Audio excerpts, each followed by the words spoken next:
예레미야는 멸망 직전의 선지자였었죠. 그 죄악에 대해서 계속 선포해주고 한 사람을 회개하는 사람 없이 결국은 유다가 멸망하게 됩니다. 그러나 멸망만 선포한 게 아니고요, 멸망 이후의 회복을 또 약속하면서 그것을 예언해 주었었죠.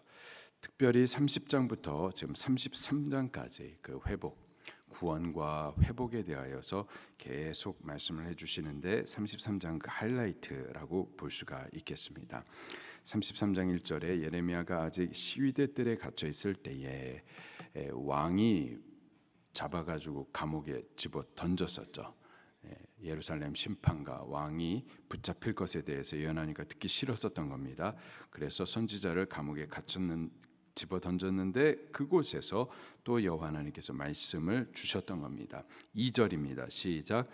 이를 행하시는 여호와, 그것을 만들며 성취하시는 여호와, 그 이름을 여호와라 하느니가 이와 같이 이르시도다. 여호와 하나님께서 저에게 찾아와서 말씀을 주시는데요, 주시기 전에 당신이 누구신지를 먼저 말씀을 하세요. 예레미야가 하나님을 모르느냐? 하나님 잘 알죠. 알지만 하나님의 어떠하심에 대해서 지금 다시 한번 강조를 해주는 겁니다. 우리가 하나님을 섬김에 있어서요, 그분과의 그 사귐, 교제, 그 관계함에 있어서 중요한 것이 하나님 어떤 분인지를 우리가 알아야 하는 거예요. 알지 못하고 우리가 하나님을 섬긴다, 알지 못하고 하나님과 교제를 한다, 하나님과 관계를 한다, 바른 관계가 이어지지 못하죠. 특별히 기도함에 있어서 우리가 하나님을 알지 못하면 기도 잘 못합니다. 못하게 되어 있어요. 하나님을 알아야 돼요. 그래서 예수님께서도 기도를 우리에게 가르쳐 주시죠. 가르쳐 주실 때 시작한 것이 하나님이 누구신지를 먼저 알게 해주시는 겁니다. 하늘에 계신 우리 아버지요. 하나님 그분이 누구시냐? 하늘에 계신 분, 우리의 아버지. 이 사실을 알고 그 다음에 기도를 하는 거죠. 하늘에 계시다. 그건 땅에 계신 분이 아니에요. 이 땅을 초월하신 분이시죠. 땅의 어떤 공간에 갇혀 계시는 분이 아니에요. 그분은 초월하시는 분. 초월하시되 또 동시에 편재하신 분. 땅의 권위 아니라 땅의 권위 위에 계시는 더 큰 권위, 절대적인 권위자, 그리고 전능자라는 뜻이 하늘에 계신 분이라는 뜻입니다. 그분은 그런 분이세요. 우리가 믿고 섬기고 우리가 알고 예배하는 그 대상이 되시는 여호와 하나님, 우리가 간구하는데 우리의 기도를 들으시는 그 하나님은 초월자, 편재하신 분, 또 전능하신 분 있습니다. 전능하시기 때문에 우리의 기도를 들으실 수가 있고 또 문제를 해결해 주실 수 있고 우리를 도우실 수가 있고, 이 사실을 아셔야 되는 거예요. 또한 그분은 하늘에 계신 우리의 아버지. 아버지는 사랑하시는 분, 우리에게 좋은 거 주시기를 기뻐하시는 분, 주실 수 있는 분, 주시려고 모든 좋은 것을 다 예비해 두신 분. 이 사실을 알고서 기도하셔야만 하는 거죠. 예레미야도요, 먼저 하나님께서도 예레미야에게 말씀하실 때에 하나님 당신이 누구신지를 먼저 강조하여 말씀하십니다. 이를 행하시는 분, 그것을 만들어 성취하시는 분, 그 이름을 여호와, 곧 언약하시고 언약을 성실히 이루시는 분이라는 사실을 먼저 강조하여 말씀하신 이후에 3절에 이렇게 말씀하세요. 너는 내게 어떻게 하라? 그렇죠, 기도하라. 근데 어떻게 기도하라? 부르짖어 기도하라. 그러면 일을 행하시는 분, 만들어 성취하시는 분, 언약하시고 언약을 신실히 이루시는 여호와 하나님, 그분이 응답하겠고 또 내가 알지 못하고 크고 은밀한 일을 내게 보일 것이다. 지금 예레미야의 상황이요, 감옥에 갇혀 있어요. 하나님의 말씀 전하면 듣기 싫다고 감옥에 집어던지는, 그리고 지금 바벨론 왕이 군대를 데리고 와가지고 예루살렘을 애워싸요. 나라 망하게 생겼어요. 캄캄합니다. 아무것도 소망이 보이지 않아요. 그런데 하나님 당신을 말씀하시면서 너는 내게 부르짖으라. 지금 눈에 보이는 것만 보고 믿는 것이 아니라 여호와 하나님을 알고 그 하나님 앞에 소망을 걸고 신뢰하고 그 다음에 기도하라. 기도하면 내가 응답하겠다라는 거죠. 자, 여기 기도하라 했었을 때에 어떻게 기도하라고요? 부르짖으라. 우리도 부르짖어 기도하셔야 됩니다. 여기 부르짖다, 믿음으로 기도하는 거예요.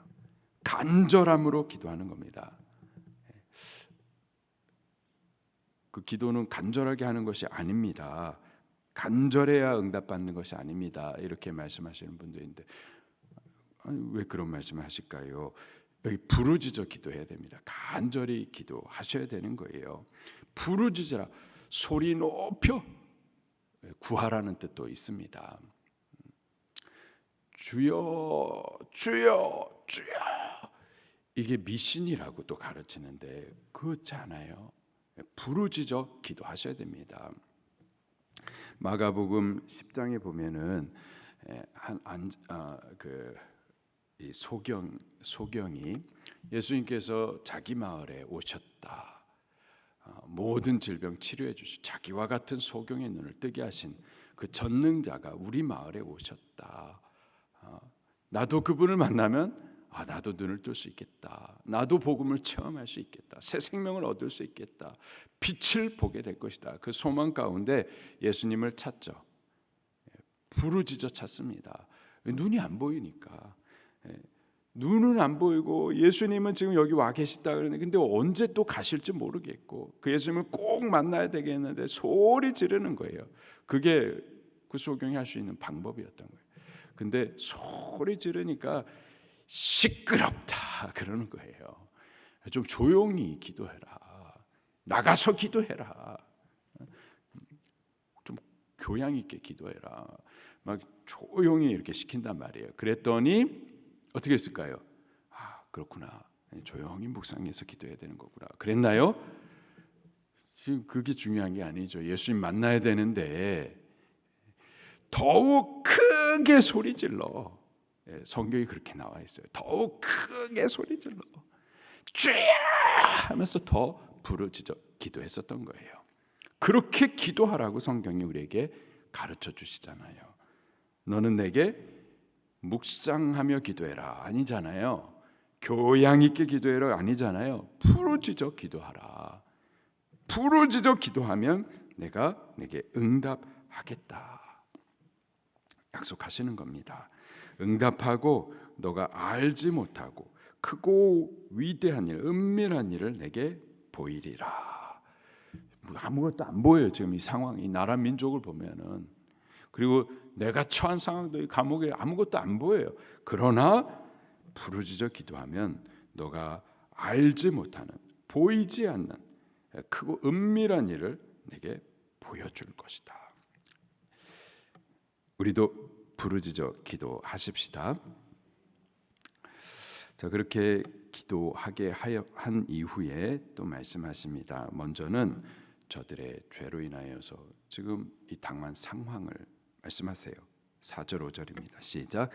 이스라엘의 하나님 여호와께서 말씀하시니라 무리가 이 성읍의 가옥과 유다 왕궁을 헐어서 갈대아인의 참호와 칼에 대항하여 싸우려 하였으나 내가 나의 노여움과 분함으로 그들을 죽이고 그들의 시체로 이 성을 채우게 하였나니 이는 그들의 모든 악행으로 말미암아 나의 얼굴을 가리어 이 성을 돌아보지 아니하였음이라.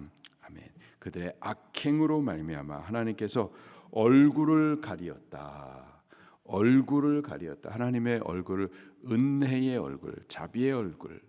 그래서 아론 제사장도 백성을 향해서 기도할 때 하나님은 그 얼굴을 드시며 이렇게 기도를 하게 했는데 근데 그 하나님께서 그 얼굴을 가리셨다. 은혜와 자비의 그 얼굴을 가리셨다. 이 말은 얼굴을 가려서 어떻게 했는 이 성을 돌아보지 않으셨다. 왜 그런가? 모든 악행으로 말미암아. 이사야 59장 말씀 한번 찾아볼게요. 예레미야 바로 전에 있는 이사야 59장 1절 말씀 2절까지.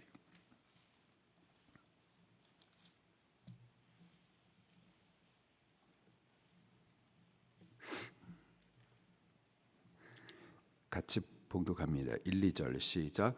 여호와의 손이 짧아 구원하지 못하심도 아니요 귀가 둔하여 듣지 못하심도 아니라 오직 너희의 죄악이 너희와 너희 하나님 사이를 갈라놓았고 너희 죄가 그 얼굴을 가리어 너희에게서 듣지 않으시게 함이니라. 아멘. 하나님께서 못 들으셨다 아니죠.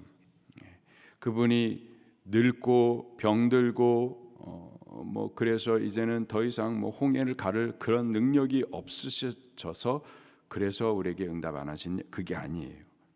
오직 너희의 죄악이 너희 하나님과 우리 사이를 갈라놓아서, 우리 죄 때문인 거죠. 본문에서도 모든 악행으로 말미암아 하나님 그 자비하신 얼굴, 이제는 하나님 자비하신 분이 아닌가? 은혜 하나님 아니신가? 아니에요. 자비하신 하나님, 은혜 하나님. 그러나 모든 악행으로 말미암아 그 얼굴을 가리어서 우리의 죄가 하나님의 은혜와 자비의 얼굴을 가리게 되는 거죠. 결국 이 성을 돌아보지 아니하였습니다. 우리가 하나님의 은혜가 아니면은 이렇게 되는 겁니다. 우리가 은혜로 말미암아 나라 민족이 보호를 받는 거고 복을 받은 거죠. 근데요, 모든 악행으로 말미암아 하나님께서 당신의 그 은혜와 자비의 얼굴을 가리우면 이 조그만 나라 대한민국 금세 망합니다. 우리가 무슨 힘이 있나요? 지금 미국의 트럼프 대통령 후보 당선될 것 같은데 지금 계속해서 강조하여 하는 말이 주한미군 철수하겠다는 거예요. 철수하면 그러면 우리 국군이 감당할 수 있겠어요? 중국하고 소련을?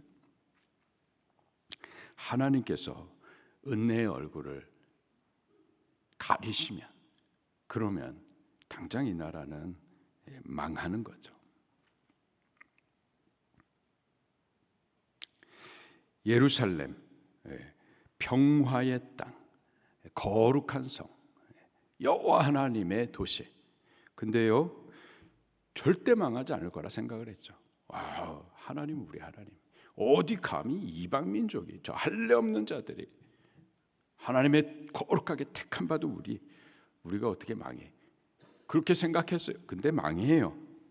하나님께서 은혜의 얼굴을 가리시면, 그 성을 돌보지 않으시면 모든 악행으로 말미암아 이렇게 된다라는 거죠.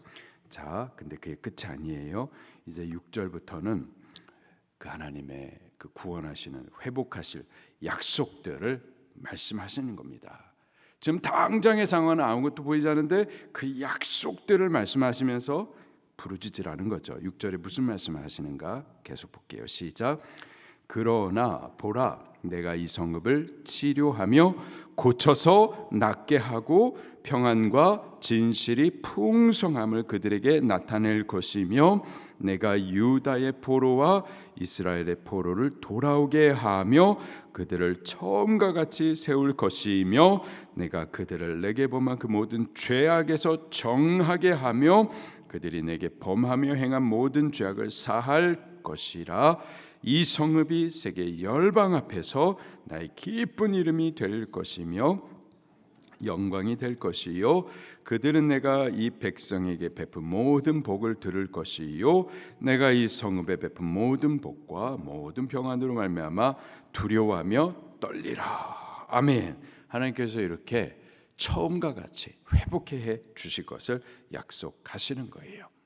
바로 이것을, 이 말씀을, 이 예언과 이 언약을 예레미야야 보이지 않지, 안 보이지만 이 말씀을 믿으면서 너네게 부르짖으라 라는 거죠. 우리도 보이는 대로 기도하는 것이 아니라 보이지 않지만 아무 증거가 없어도 하나님의 약속 붙들고서 기도하는 겁니다. 우리나라는 소망이 보이나요? 그러나 여호와 하나님 약속 붙들고 기도하는 예레미야들이 있는 동안에는 우리나라는 소망이 있는 겁니다. 우리가 그 예레미야의 심정을 갖고서 나라 민족을 위해서 기도하십시다. 자, 이제 쭉 약속들이 이렇게 기록이 되어 있고요. 그 다음에 이 약속이 성취할 날에 대하여서도 말씀하세요. 하나님 약속하셨는데 언제 성취될 것인가 말이죠. 구원해 줄게, 언제 구원하시느냐 이 말이에요. 14절 말씀을 같이 봉독하겠습니다. 14절 16절까지 시작. 여호와의 말씀이니라. 보라, 내가 이스라엘 집과 유다 집에 대하여 일러준 선한 말을 성취할 날이 이르리라. 그날 그때에 내가 다윗에게서 한 공의로운 가지가 나게 하리니 그가 이 땅에 정의와 공의를 실행할 것이라. 그날에 유다가 구원을 받겠고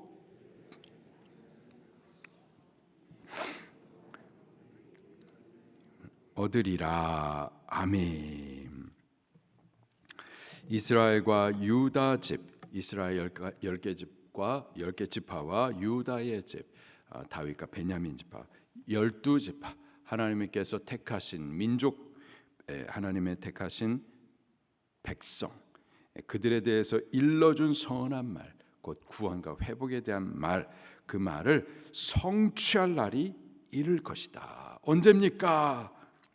이 모든 구원과 회복에 대한 약속, 예언의 말씀이 언제 성취되는 겁니까? 그날이다라는 거예요. 15절에 그날 그때에, 그때 그날이 언젠가 내가 다윗에게서 한 공의로운 가지가 나게 하리라.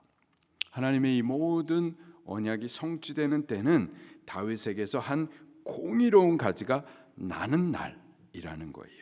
그 날이 되면은 16절에 유다가 구원을 받을 것이다.